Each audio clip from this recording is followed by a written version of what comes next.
नमस्कार, आप देख रहे हैं लोकल हरियाणा का खास कार्यक्रम मेरा गांव मेरी बात। मेरा गांव मेरी बात, जिसके अंदर हम गांव के जो सरपंच पद के प्रत्याशी हैं उनसे बात करते हैं और आने वाले इन चुनावों के दौरान अपनी दावेदारी जताने वाले सरपंचों के गांव के लिए विकास के मॉडल का हम जानने का प्रयास करते हैं।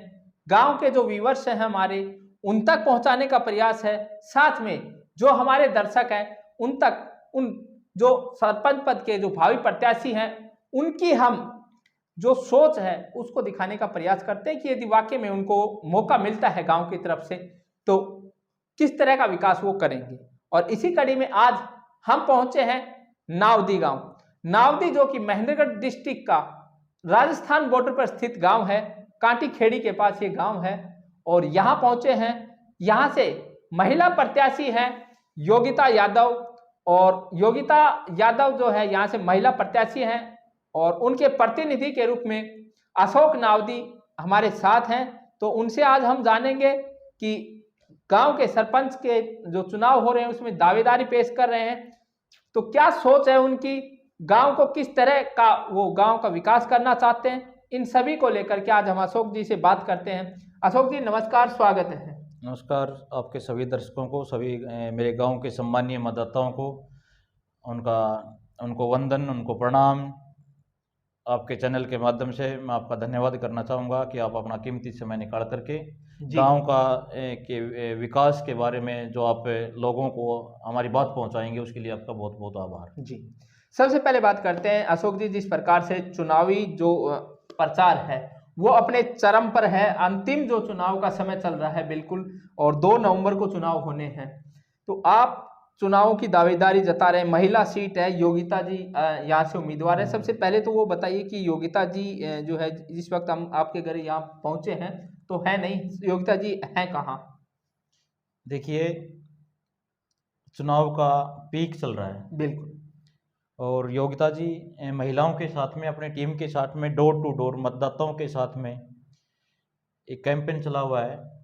उनसे बातचीत चल रही है, मतदाताओं के विचार लिए जा रहे हैं जी, अपनी बात रखी जा रही है। बिल्कुल। तो चुनाव प्रचार में लगी हुई है। अच्छा अशोक जी, जिस प्रकार से जो है महिला सीट है और आप प्रतिनिधि के रूप में हैं, तो गांव का जब सरपंची का चुनाव आपने लड़ने की सोची होगी तो जरूर जो है गांव के विकास के लिए भी कुछ करने का आपका जो है मन बना होगा। आप में ऐसी कोई बहुत सी चीजें देखी होंगी कि भाई ये चीजें आज हमारे गांव में नहीं है और यदि हम चुनावी मैदान में आए, जनता मौका दे, गांव की जनता, तो हम ये चीजें करना चाहेंगे। तो क्या ऐसे विचार आए मन में कि जिसकी वजह से आप चुनावी मैदान में आए सरपंच पद के लिए? देखो, सरपंच बनना कोई उसके लिए हम मैदान में नहीं उतरे जी। हम लोगों की सेवा, गांव की पहचान कैसे हो। अब तक के जो भी सरपंच बने उन्होंने कार्य किए, लेकिन एक गांव की पहचान नहीं बना पाए। तो हमारी सोच ये है कि एक गांव की पहचान बने, जिससे कि हमारे क्षेत्र में, हमारे प्रदेश में हमारे गांव का नाम रोशन हो। उस लिहाज से हम चुनाव मैदान में उतरे और लोगों की भावनाओं को, युवाओं की अपेक्षाओं पर खरा उतरना का हम प्रयास करेंगे।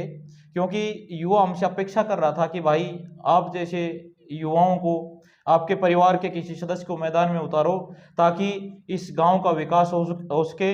हम आपको भी एक मौका देना चाहते हैं ताकि हमारे गांव का नाम प्रदेश और देश में उसका नाम रोशन हो।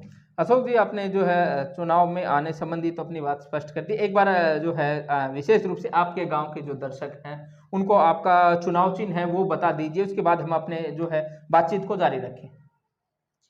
मैं हाथ जोड़कर सभी मेरे सम्मानीय मतदाताओं, माताओं, बहनों, इस देश का भरण पोषण करने वाले किसानों, कामगार, श्रमिकों, जो देश के निर्माण में दिन रात लगे हुए हैं और राष्ट्र की सेवा में लगे हुए मेरे भविष्य के नौजवान साथियों, सेना के जवानों और माताओं बहनों, हाथ जोड़ के मैं निवेदन करता हूं कि हमारा चुनाव चिन्ह, योगिता यादव का चुनाव चिन्ह, आप सब का चुनाव चिन्ह हैंडपंप है, जो वोटिंग मशीन में 4 नंबर पर मिलेगा।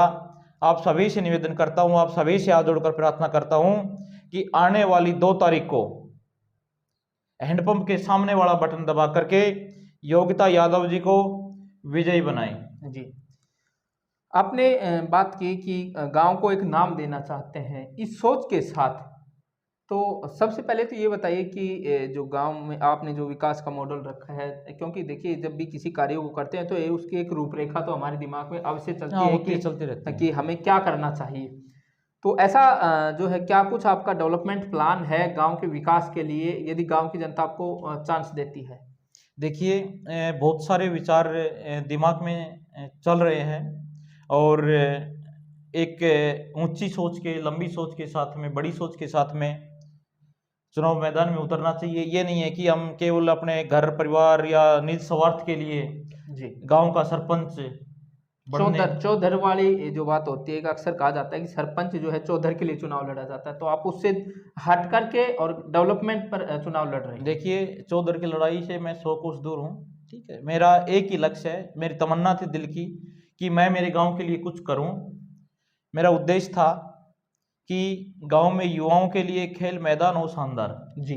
उसके अंदर हर ब्लॉक हो, हर खेल का ब्लॉक हो, सौर ऊर्जा की कम से कम 60 फीट ऊंची लाइट हो, एक ट्रैक हो शानदार, उसके साथ में फूलदार पौधे हों, बाउंड्री हो, उसका शानदार गेट हो, पानी की व्यवस्था हो, एक कोच की व्यवस्था हो और समय समय पर खेल प्रतियोगिताएं की जा सके।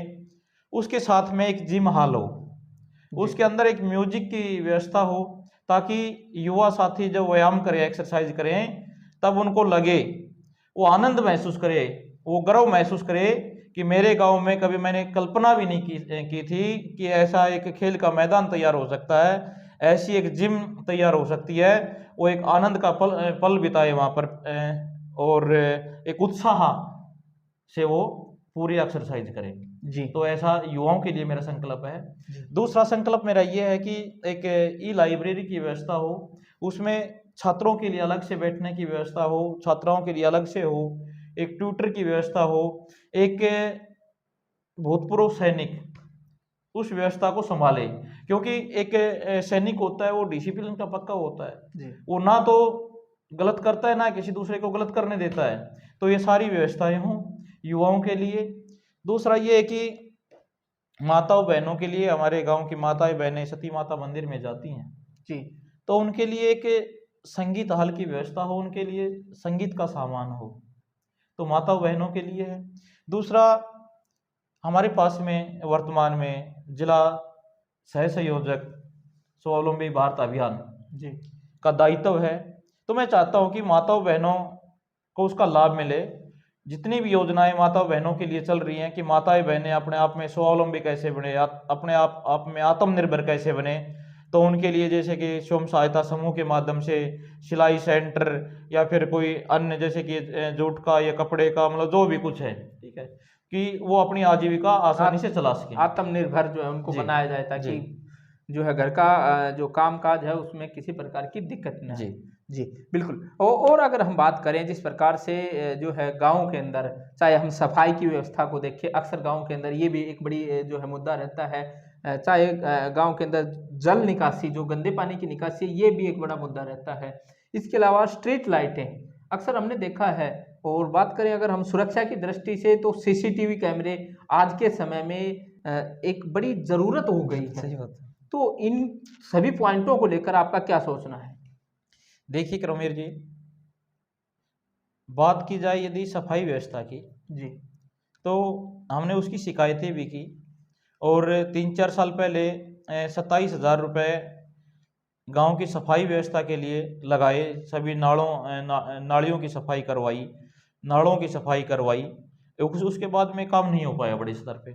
हमने पूरे सब साथियों ने मिलकर के, 10-20 साथियों ने मिलकर के एक टीम गठित की, अपने स्तर पे हम खुद लगे उसमें, उस सफाई अभियान में, जी। और नालों की सफाई करने का हमने खुद काम किया। उसके बाद में आप बात कर रहे हैं कि इसकी सुरक्षा की दृष्टि से जी। अच्छी बात है, क्योंकि अराजकता का माहौल आज बना हुआ है। लोगों के अंदर भय भय की स्थिति पैदा ना हो, जी। लोग अपने आप को सुरक्षित महसूस कर सके, उसके लिए हाई क्वालिटी के कैमरे लगे हों और उसका एक केंद्र हो, ठीक है। और मैं चाहता हूं कि एक साउंड व्यवस्था हो, ताकि कोई इमरजेंसी, अब रात को आधी रात को कोई घटना किसी के परिवार में घट रही है, तो कोई किसी ने फोन कर दिया, तो व्यक्ति फोन उठाने के लिए वो करता है कि भाई पता नहीं कैसे क्या काम होगा, बिल्कुल, ठीक 3 है। बार हाँ, सोचेगा उसको जी, कि उठाया जाए हाँ, कि नहीं। सोचते हैं कि सुबह कर लेंगे सुबह बात। कर, बिल्कुल। तो एक अलार्म सिस्टम हो इमरजेंसी के लिए कि कहीं कोई घटना होती है, तुरंत अलार्म से उसको सचेत कर दिया जाए कि लोग सोचे कि भाई कहीं कोई घटना घट रही है, लोग तुरंत सड़कों पे निकल कर के आए। और ये घटनाएं आपके गांव में अशोक जी पीछे भी जिस प्रकार से भैंस चोरी की घटनाएं हमें देखने को मिली थी, तो उन सब के लिए तो सुरक्षा की दृष्टि से ये चीजें होना बड़ी आवश्यक भी है। पवन भाई की भैंस दो भैंस खुल गई थी। वो सड़क पे रहते हैं, गांव से बाहर 1 किलोमीटर दूर है लगभग। एक अपने ऐसी बस्ती से हनुमान, वो गरीब परिवार से था, उनकी भैंस खुल गई थी। इससे पहले लालू प्रसाद यादव आज से 2-3 साल पहले रात को 3 बजे उसने बेचारे ने कम से कम 8-10 लोगों के पास में फ़ोन किया, कोई रात को उठ करके नहीं आया। मेरे पास में जब फ़ोन किया गया तो मैं मात्र 5 मिनट में लालू प्रसाद के घर पहुंच गया था।